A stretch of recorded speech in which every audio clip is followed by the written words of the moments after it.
name of a thing you're longing to do. Curious things could happen to you. Hey everyone, it's Jonathan, and Happy New Year! Welcome to the penultimate episode of the season. Yes, we're into the new year, and I'm still here, and I still have one episode to go after this. Normally I'm on break in January, but I recorded too many holiday episodes this year, so my break is going to have to wait. I had originally thought of this episode as the season finale, since it is the final episode recorded in 2025, but the episode that will now be the finale is going to take a lot more editing than this one, so I bumped this one up. Which is probably saying something since we literally just recorded this one on Sunday, so this is a pretty quick turnaround. Anyway, today I'm joined once more by Jenna and Dan. We recorded this episode about a month after we recorded our previous one on Dick Whittington, which ended up being marginally relevant since in the time between this episode and that one, which had been somewhat of an introduction to pantomime for Jenna, she actually went to Europe and saw an actual pantomime in real life. So today's episode is somewhat of a follow-up to our discussion on the CBeebies Dick Whittington pantomime, as we are talking about the CBeebies Alice in Wonderland pantomime. This was something that had been, on the very edges of my radar for years. I knew it existed, but I didn't know the context of it, and I really didn't know what made it a pantomime, as opposed to just a stage play for little kids. I just had no idea of what a pantomime was altogether until this past Christmas in July with Dan. And, well, to be fair, this is still a stage play for little kids. It is also kind of like an introduction to pantomime. So if you have absolutely no experience with pantomime as an art form, this is actually a decent place to start. Yes, it's for little kids, but it's entertaining enough that it's not a chore to watch like some kids' media I've sat through for this podcast. Either way, we had a lot of fun talking about it and continuing our journey through the world of pantomime that I accidentally started this year.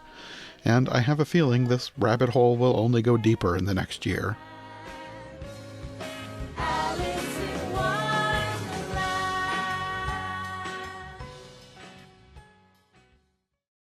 Well, starting off, I thought it was way better than the Dick Whittington one, I can tell you that.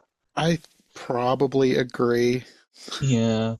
I think what I like about it the most is the fact that it is at least closer tied to the actual story. Like the Dick Whittington one felt almost like it had just kind of taken the name of the panto and then done whatever it wanted to do with it. This at least looks and feels like a production of Alice in Wonderland. Yeah. Yeah. There's some choices that are a little creative, for lack of a better word. Yeah. But it is still pretty much just, it's hard to do Alice in Wonderland wrong. I've seen it done wrong before, but it is hard to do. So that this one, they did it okay. I have no real big complaints about it. If anything, I would say it might even be decent. Yeah. Yeah. I think if you were looking for a panto-style adaptation of Alice in Wonderland, you could do worse than this. I think that it's a decent stab at trying to make a pantomime adaptation of this story for very, very young children. And similar to Dick Whittington's CBeebies panto, a lot of the core cast are presenters from CBeebies at the time, so they were kind of like TV hosts of the channel at the time. And also Mr. Tumble's back, and I love Mr. Tumble. He's great. Yeah. So. Yeah, we recognized him. Is that who played the Queen? Yes. Okay. Yeah. Because I think I probably watched this first back at the beginning of the month, so it didn't register that it was the same person. And then I watched it again today just to refresh, and I thought the Queen looked familiar, but I wasn't sure. Yeah, it's him. He's actually, I would say, so I'm glad there was a dame in this one. Because when I first started watching it, the first time, I kept waiting for a dame to show up, and my thought was, well, it's going to be the Duchess, because even in non-pantomime versions, not always, but a lot of times I've seen the Duchess played by a man. Yeah. So that seemed like the logical thing to do. So when the Duchess came out and it was a woman, I was like, oh, I guess they're not going to do a dame for this one. But then they had the Queen at the end. Yeah. Yeah. I will say it was a bit of a low energy dame from other dames I've seen. Not low energy, that's not the word. Calmer, maybe? Yeah, less manic. Yeah. Less campy. There's a bit more of a... I don't want to say he's playing it straight, but he's playing it more... Safe? Yeah, I would say. So calmer. Yeah, I would have preferred, I think, a campier Dame, but it was okay. I just figured it was like that because they're just thinking little kids, especially after we talked about in the last Dick Whittington episode about how they tone things down for kids. I just figured that every aspect of this just kind of had to be toned down. I would agree. I think that that's probably the strongest idea for it. Bearing in mind that the CBeebies channel really is aimed at kids aged from a few months old through to probably about 5, maybe 6. Mm-hmm. Yeah, and I think that was probably one of the bigger things really about this is, given that it's got the mantle of a panto, to me it didn't really start to get into the swing of it feeling like a pantomime until about 10 to 15 minutes off the end. The majority of the lead in up to that point, I think from around about the time the Queen turns up, and the Mad Hatter's Tea Party, when that kind of stuff starts kicking off, that's when it starts getting a little bit more in line with panto sort of traditions. But before that, it just kind of felt a bit more like a stage production that was maybe being a bit more whimsical. Yes, that's how I felt for most of it. Yeah, I can't really speak to how it is as a panto, I guess. Well, I did notice some audience interaction, like, immediately, which I thought maybe that was kind of panto-y about it. Like, at the very beginning when Alice was with her family, in some undescribed social setting, whatever, and they're like, look at all the rabbits, and the audience is all wearing, like rabbit ear headbands. I was like, oh, well, that's kind of cute. And then later, at some point, it's just like they all have invitations. They've been invited to the Queen's party. Alice is the loser without an invitation. But, I was like, well, that's cute. They've been invited. Like, they're actually kind of part of the story in a sense. And they're encouraged to, like, respond to the actors on the stage. It's interesting. So, like, from my experience, it wasn't really a panto, but, like, there were elements of it. Also, I did notice that, like, jam tradition, like that jam pie thing, and as soon as that started happening, I was like, oh, it's going to end up in someone's face. Just based off tradition. Yes, as soon as they started pulling that stuff out, I was like, okay, this is what Dan would describe as the messy, mucky bit. Yes. We all love a messy, mucky bit. So it's hard to think about it like in the same sense of like the other actual pantomimes I've seen. Which, by the way, I might as well mention now I've seen a pantomime in real life too. Oh, you have? Yeah, I went to Ireland and I saw a Hansel and Gretel pantomime in Dublin. I say Dublin, nice. it's actually Dundrum. I think we kind of accidentally went to like a really child-focused pantomime, but I didn't mind too much because, it's a pantomime, whatever. Well, it was also kind of like, I feel like it's kind of hard to tell sometimes just how child or adult oriented some pantomimes seem to be. Because they all seem to, we were looking at a bunch, they all seem to say family friendly. Yeah. But anyway, in comparison, like this, this felt very like light pantomime. But there were definitely elements. I did notice that they sanded off some of the more controversial aspects of the story. So, for example, the caterpillar does not smoke anything at all. Oh, yeah. He has bubbles instead of a hookah. It's pretty common for modern adaptations. Yeah, I've seen that before. Yeah. I think, what's the one with the caterpillar, like, blowing bubbles in a juice or something? Is that 1995? Yeah. I don't know. Actually, you know what? I barely even noticed it. I just thought it. So my workplace we're kind of obsessed with bubbles, so I was just like, I like the big bubbles the caterpillar's making. I should do that. I think probably the biggest thing for me that kind of stood out about this pantomime was the ending, which did two things that kind of bothered me a little bit. One was the fact that they totally copped out on the stolen tart storyline. I was very invested in that. To just have a jam tart tree turn up is quite upsetting to me. The other one was the fact that they didn't return Alice back to reality, so she's just permanently trapped in Wonderland at the end of this. Oh, that's right. I didn't even think of that. But she has her family. Yeah, this time she has her whole family, so they can just live there together, I guess. Yeah. I mean, it's a shame about a real family, but that being said, I suppose if she went missing for long enough, they probably just didn't care. It was like, didn't we have a daughter at one point? I believe we did. Well, never mind. It's just a spare daughter. We have another.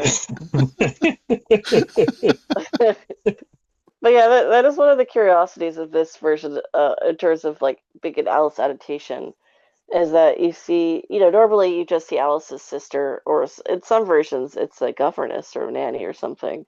Hmm. But like you don't just see her sister in this; you see her dad and her mom as well, which is very unusual. I They're can't not think of any really other needed. version that has that.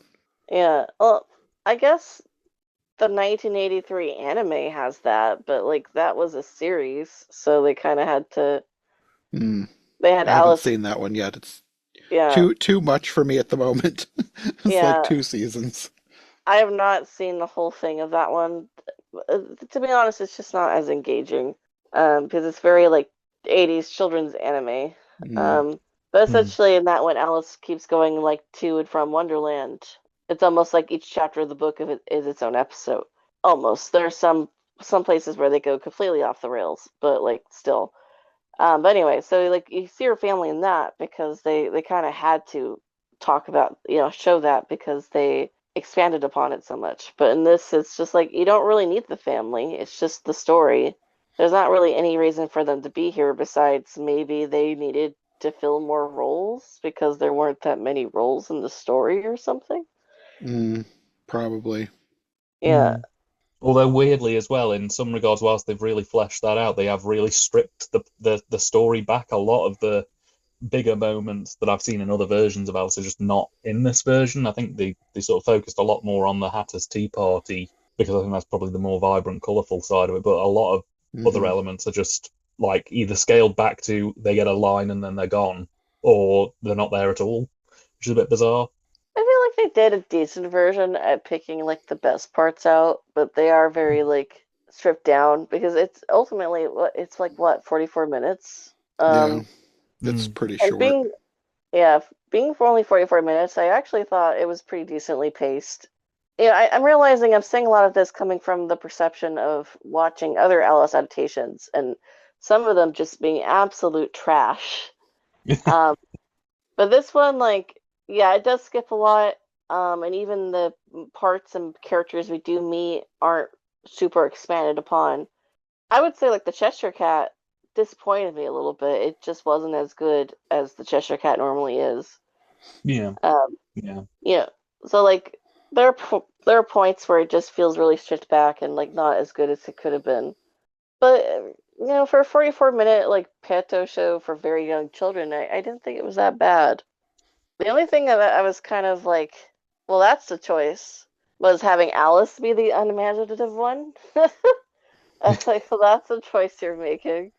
I don't know if that really works because, like, technically she's the one having this dream and, like, dreaming all this, but okay. Yeah, that's true. Yeah. So, okay, I guess. And also, like, the implicate, like, okay, imagination, yes, very important, I agree. But what are the real world implications? If I just, can I invite myself to someone's party who hasn't invited me if I imagine I have an invitation? Is this the takeaway I should have? Like, what are we teaching our children? Or I could eat the whole, like I understand that her family didn't know that the jam tarts were only for the queen, the winner or whatever, basically the queen. But I'm like, they ate all of them. Those greedy. I should say what I'm thinking, but they're very greedy, and it's like, okay, so if I could eat a whole party's tarts and just imagine a replacement for them, then it should be fine. But you're not meant to think that deeply about it. It's just you're just meant to be there. I think one of the more bizarre elements of this as well was the fact that Dick Whittington's panto had very abstract and slightly surreal visuals, and this had significantly lesser abstract and surreal visuals, which was a bit Yeah. odd. It felt almost like the two styles should have swapped over. I would have much rather watched a more grounded Dick Whittington adaptation and a more surreal Alice than what we ended up with, which was a very bizarre Dick Whittington panto and a quite grounded Alice. That is true. Because the sets were very sparse. Yeah. Hmm. Alice's very stripped back set. Yes. I did Yeah. think a lot of what they did with it was creative, but Yeah. they didn't build a lot. A lot of it was projections, which was fine. But yeah, now that you mention it, Dick Whittington had much more elaborately built sets. So it really does have the upper hand in that regard. I wonder too, though, it could be that maybe this is an earlier one, because this was 2015. I think Dick Whittington was 2022. Mm. It was a much more recent, so maybe every year they just kind of up their production budget, and this was an earlier one, so they didn't really know.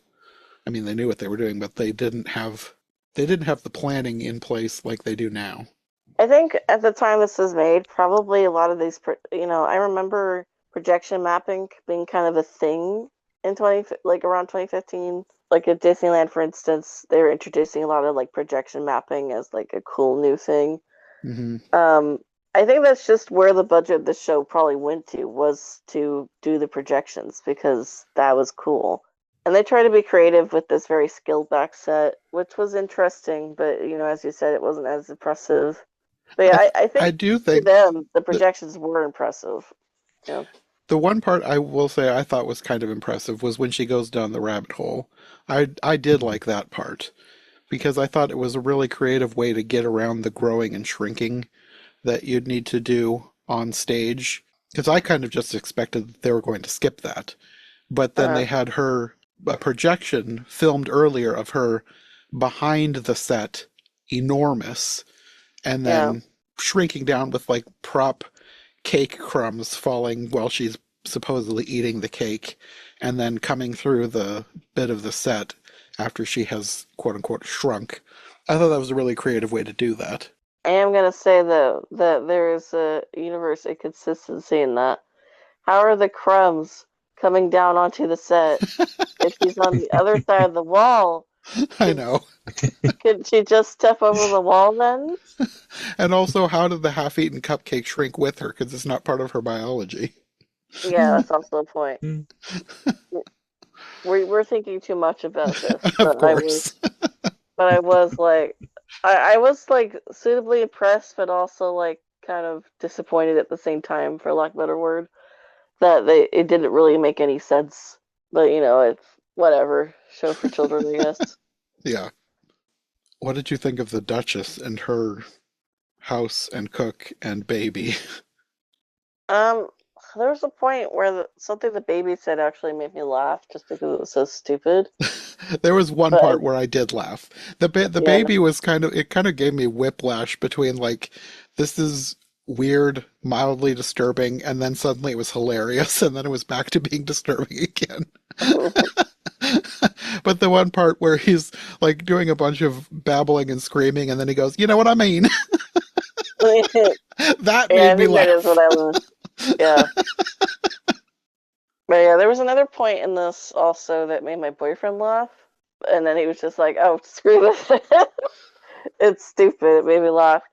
So like we both had that moment, but I'm also struggling to remember when that was for him. Um, but there is some like decent humor in this adaptation. Yeah, I would agree. The White Rabbit rewind joke was probably my favourite. Oh, I have an Playing. interesting comment about that, but yeah, go ahead. Oh, that was it. I was just saying I enjoyed that particular bit. I think that was probably one of the highlights. I did also love the Ring Around the Table song, which was probably the best song in the panto. I found the songs a little bit hit and miss personally, Yeah. but that one I really liked. I actually thought they were pretty decent, but my favorite one was probably the very first one, even Hmm. though I think I thought they were decent, but now I don't remember how any of them go. So. They were Um, decent in the fact that sometimes in kids' media, songs can be annoying. And these were Yeah. these were fine. They didn't grate on the nerves. Yes. They weren't very catchy either, though. They were okay, which is actually sometimes a strong compliment. But anyway, there was I did want to talk about that watch scene. So, as a huge nerd of Lewis Carroll stuff, I thought it was extremely interesting, and I wasn't sure if this was on purpose at all. Probably not. But the way the watch is used, where you could go forwards and backwards on the rabbit, is very similar to the outlandish watch in Lewis Carroll's later work, Sylvie and Bruno, where there is a watch that works exactly to this fashion, where you could like rewind and fast forward time. But I feel like only I am that big of a kind of a nerd to know that. So I'm like, I don't think this is a reference, but this is a thing. I mean, it could be. Yeah. I doubt it is a reference because most people don't read Sylvie and Bruno. But, just an interesting tidbit. I mean, Alice in Wonderland does play with time a little bit, especially with the tea party scene. So maybe that's what they were going for. But it would be cool if somebody who wrote this was that much of a Lewis Carroll geek and thought that they would throw in a reference from one of his lesser known works. Absolutely. How do we feel about the rabbit being like some part robot thing? I did not know what they were going for with that. Yeah. I thought they were going to go for like he is part clockwork, but then his watch is separate from him, so that's not what they were going for. I don't know. I was very confused. Maybe it was wireless. As somebody who's is a big fan of science fiction, I am pro robotics. So any robo rabbits are okay in my book. Interestingly, there is an episode in the 1990s Disney Channel show Adventures in Wonderland where a white rabbit robot is made that like tries to replace the original white rabbit. And again, I don't think that's a reference at all because that would be really obscure. But just interest, it's kind of if I had a dime every time there was a white rabbit bunny, I would have like a white rabbit robot. I'd have like 2 dimes. Where that's happened twice, Are there any straight up science fiction Alice in Wonderland adaptations? I can think of there's that Alice mini series from the Sci-Fi Channel.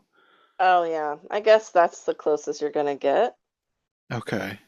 I feel like Alice. I mean, like American McGee Alice has kind of flirted with steampunk before, with some level designs in regards to I think to the Mad Hatter, but like that, I think that's the closest anybody's really gotten to actually doing adaptation like that. That would be interesting. It's been done so many different ways. I'm surprised that nobody's done like a really, I mean, the Sci-Fi Channel version is kind of out there, but like a straight adaptation of the book, because that one wasn't like a straight adaptation of the book. Yeah. It would be interesting for someone to like take the book and do the book, but give it a really sci-fi feel. It would be interesting. No one's done it though. As far as I know, there might be a play out there. It's kind of surprising, really. You'd think it almost loaned itself to that aesthetic, especially given how many years have passed since the book was originally published. You would have thought somebody might have jumped on it, even if it was just like a sort of novel adaptation in that style. But I know that there have been science fiction shows that have borrowed elements of Alice in Wonderland and incorporated it into their works, like The Matrix is probably the most obvious example of that. But there's been a lot of sci-fi that referenced Alice too, or like there was, I believe, a Star Trek moment where I don't know the context behind the episode, but like they saw Alice and like what's that holographic room? The holodeck. The holodeck, yeah. They saw Alice in the holodeck for some reason, like the actual like book character. And I know Doctor Who has done like a bunch of quotes of Alice, so like it's interesting. But there's always been kind of a flirtation of Alice in sci-fi, but no like straightforward adaptation. There was a lot of references in the show Lost. Also, there was no adaptation of anything specifically, but there was a lot of references to lines and figures from Alice in Wonderland sprinkled throughout the show. Mm. Mm. Thinking about, I think also I haven't watched this, but Serial Experiments Lane, I think is pretty sci-fi, right? It's also pretty Alice in Wonderland inspired, from what I understand, but I've never seen it. I don't think I've heard of that. Yeah, it just didn't sound Alice-y enough for me to actually specifically go watch. Maybe someday I will. But yeah, I would like to see Alice done in more like different aesthetics, just because it'd be fun. Yeah, Particularly, I would want a steampunk aesthetic right now. yeah, definitely. That feels like the most obvious. That feels even more obvious than straight up science fiction. Yeah, Steampunk just feels like a natural continuation for all the different ways it's been interpreted. It just feels like that should be something that should exist. yeah. Mm. But I do think Alice lends itself to any aesthetic, really. Yeah. So I would like to see more in the future, but adaptations have played it pretty straight for the most part. I personally relish the opportunity for a Western Alice in Wonderland. Like a Wild West? Yeah, yeah. Huh. That's an interesting idea. I can see it. I can I've see it. never thought of that before, but I would watch it. Oh, I mean, I would watch any version that came out, even if it seemed like it was going to be bad, but that seems particularly interesting. That is not a combination I've ever thought of before. no. But it's one of the kind of grows a little. The more you think about the story and how it could be incorporated into that genre, the more wild things get, kind of. Yeah. It's fun. It's like the White Knight and the Red Knight could be in a gunfight or something. Yes, yeah. Mm. Mad Hatter's the town drunk.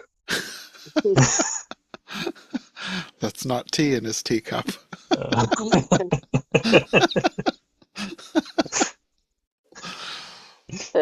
But yeah, you could be quite creative with the story.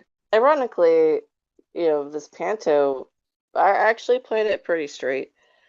It's not as much as it talks about imagination. I don't really think it made that many creative choices that differed that much from the material. Uh-huh. The only thing they really did was kind of make it about imagination. Yeah, it was pretty straightforward for the most part. I think the main thing that they changed that kind of rippled throughout the whole thing was just to give Alice a through line. Because like a lot of versions have to do that, like they have to give Alice some motivating force to get her from the beginning to the end, instead of having it just be a random series of weird adventures in a dream. So this one, Yeah. they gave her the task of finding her imagination and getting an invitation to the Queen's party. So that And kind of, inviting her family. And I just felt like it just didn't really land that well personally, because I don't yeah, think that, as much as Alice in Wonderland is a very imaginative story, I don't think it works to have her in an imaginative world and somehow she's not imaginative, even though she's the one supposedly dreaming this, you would think. that is true. I don't know why I didn't think of that, but you're right. Yeah. So I feel like this moral, quote unquote, didn't really work that well. But, again, it's just a panto. Something did actually just occur to me whilst you guys were sort of talking about it. Obviously, this panto has quite a bit cut from it, and the set was a little bit more sparse and all of that kind of vibes. It just occurred to me that this obviously came out and was shot in 2015 towards the end of the year. And one of the big things that was happening in the UK around that time was the sort of gearing up for the prospective Brexit vote. And one of the big things that kind of ties into that is that there was a lot of discussion around this time around how the country would function economically from that standpoint.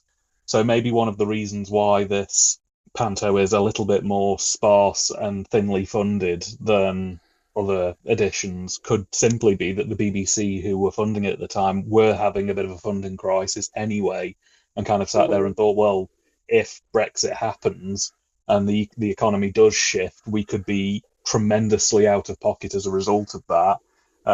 Maybe we should be a little bit careful with our money in the lead up to it, just in case anything happens that could cause us to lose a lot of money, or sort of funding lanes or things like that. So that might possibly explain why this was a little bit thinner on the ground than other pantomimes that they did in the sort of surrounding years. I can almost kind of picture like a board executive be like, so we're not giving you that much money. It's like, but what about the children? It's like the children can imagine better Yeah. things. Like, He's just there with like a highlighter, just basically going, no, no. Suddenly, the script makes a lot more sense. Can the caterpillar just be a man in a long suit? Now imagine him without the suit. Yes, we can afford that. Go to the British version of Bass Pro Shops and buy a sleeping bag to put him in. You think we have UK Bass Pro Shop sleeping bag money? All we've got is all of this asbestos we removed from the roof. Wrap him in that. That'll be fine. He'll be fireproof. It'll work. Fireproof. But yeah, I thought it was okay. The only moment I was disappointed with really was the Cheshire Cat, just because I don't know, it's just something about projection on a screen that's just not very exciting, in my opinion. I feel like it could have been better if they'd used the projection in a more imaginative way, because basically all they did was just have his head on one tree and then it moved to another tree, and it was just kind of boring. I feel like if they'd had a bigger budget for somebody to do some kind of an animation with the some kind of effect with the projection. Yeah, it could have looked better than it did. It was just kind of boring the way they did it. Like, it was fine. Again, this is for little kids. This probably was amazing to them who have never seen something like this before. But to me, it was just kind of, meh, it's an interesting way to do the Cheshire Cat on a budget, but it wasn't really impressive. I think that was like one of the few actual quotes from the book was during the Cheshire Cat scene.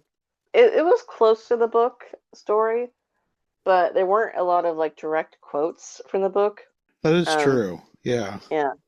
This one, like, I've often seen a cat without a grin, but a grin without a cat is the most scariest thing I ever saw. Something like that. I don't even think she said it exactly like that in the panto, but like pretty darn close. It was closer than a lot of the other dialogue.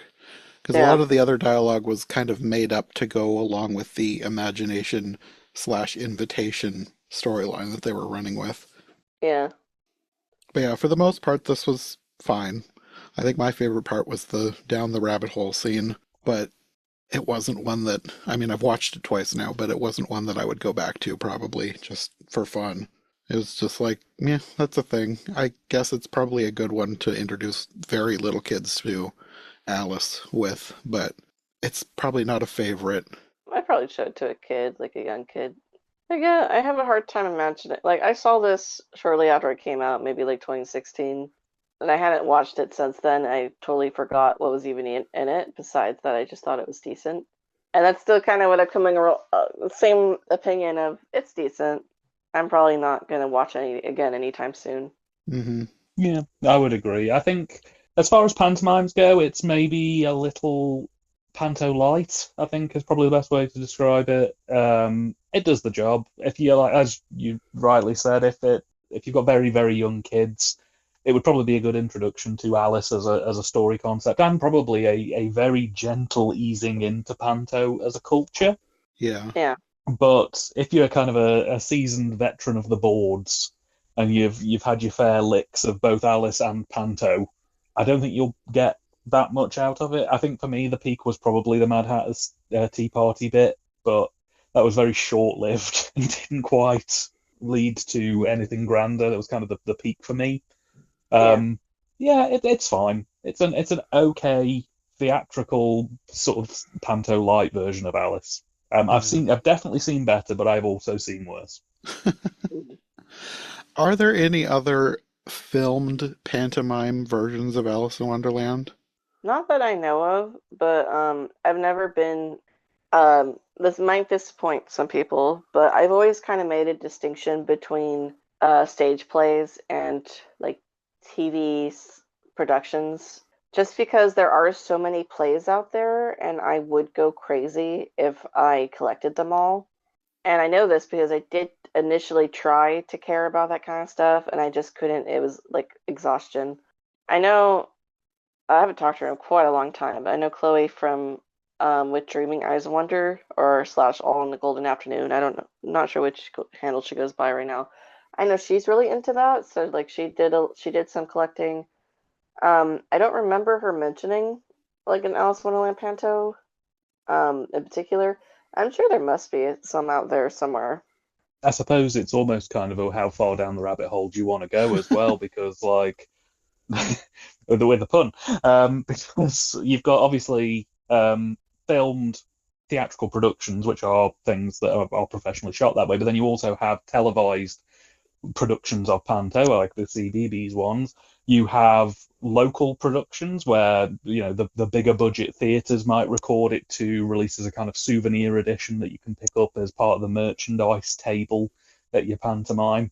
And then you've even got like the niche stuff where like local regional amateur dramatic groups will film their panto productions and put them on YouTube. So I suppose it's really kind of finding the line in the sand where you can say, okay, this is where I stop, because otherwise you'll be there at 4 o'clock in the morning going, yes, the Bradbury Amateur Dramatic Society's production of Alice in Wonderland.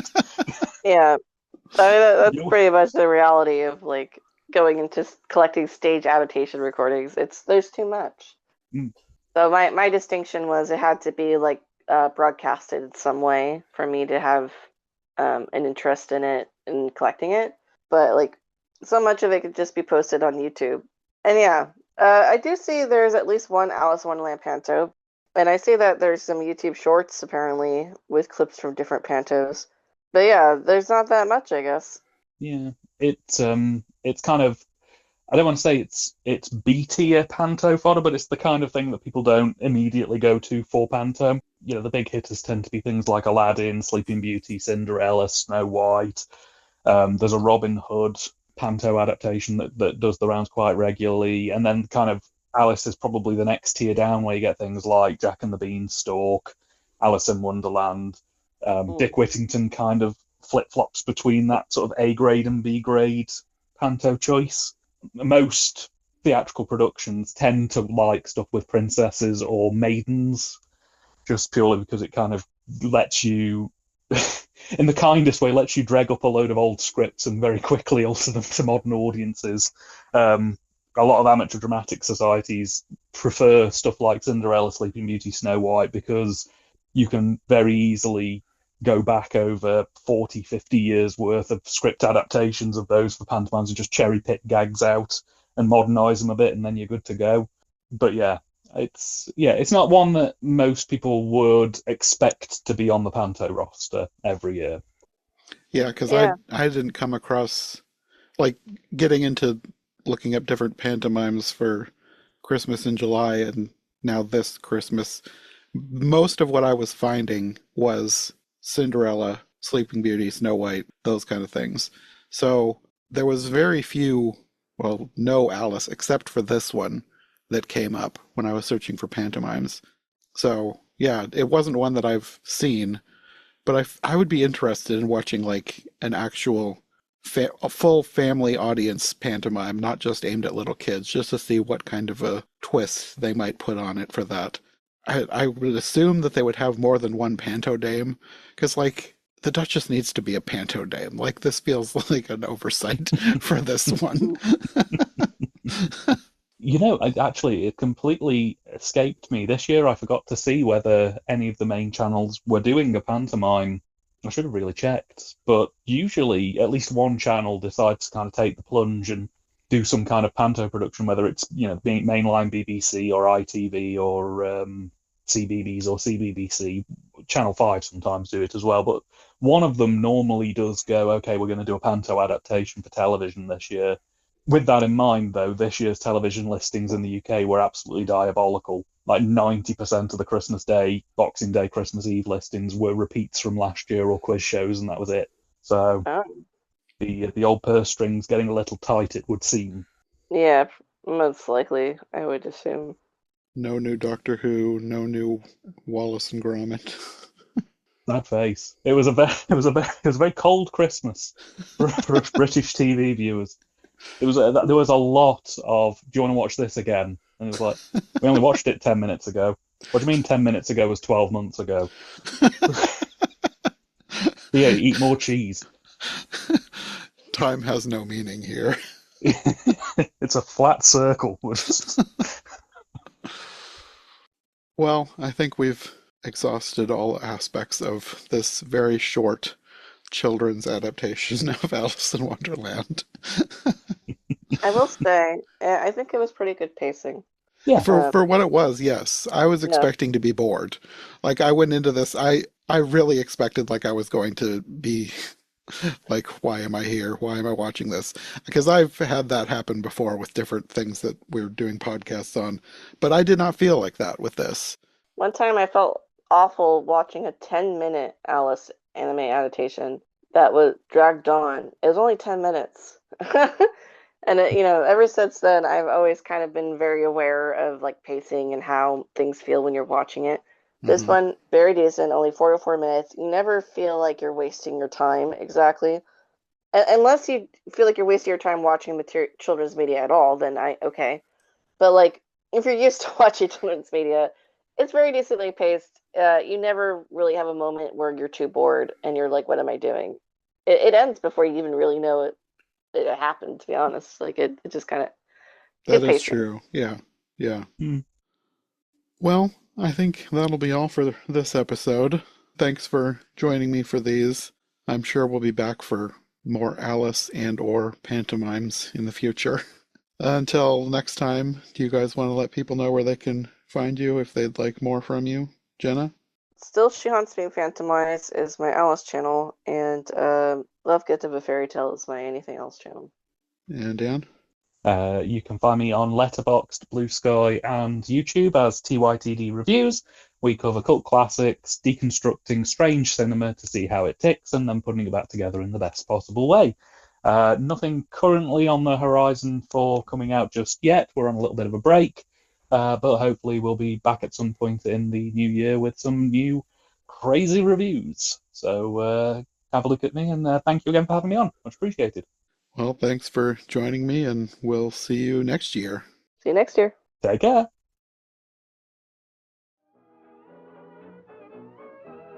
Thanks for listening to Every Version Ever. If you enjoyed this episode, make sure to subscribe and follow my co-hosts as well. My Linktree and all of our links will be in the description below. If you want more of my content, all my podcasts are available on YouTube as well as most podcast platforms.